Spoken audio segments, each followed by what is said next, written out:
Fermented foods aren't a new trend. They're one of the oldest health foods in human history. And here's why. They provide your gut with bacteria that help make up your immune system. They don't just improve your digestion, but they actually support your mood and your mental clarity. They also help you pre-digest high fiber foods. So they make certain nutrients more absorbable, and they can reduce some of the compounds in foods that lead to bloating or indigestion. You ever notice how tangy and flavorful they are? That's the beneficial microbes at work, turning ordinary vegetables into probiotic powerhouses. Here's exactly how you can make fermented foods at home in 8 steps. First, prepare your equipment.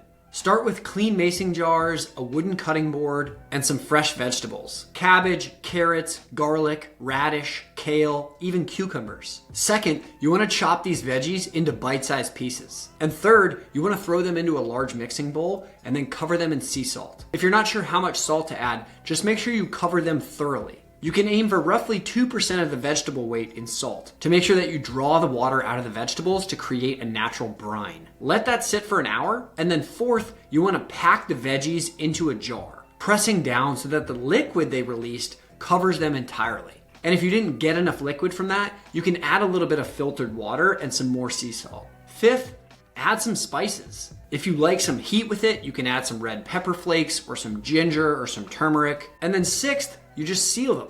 For this, you really have 2 options, but your primary goal is just to prevent oxygen from getting to them. You can either cover the top of the mason jar with a coffee filter and then wrap it with a rubber band, or you can get an easy fermenter lid, which makes the process ridiculously simple. Seventh, you just want to store them at room temperature, but you want to keep them away from sunlight. And then you're done. The last step is just to taste them every day after 5 days. Some people like it mild, others like it tangier. Once it's just right, you can move it to the fridge to slow down the fermentation. And in the fridge, it can last for months. That's one of the best parts about fermented foods. Simple, cheap, lasts forever, and loaded with living nutrition.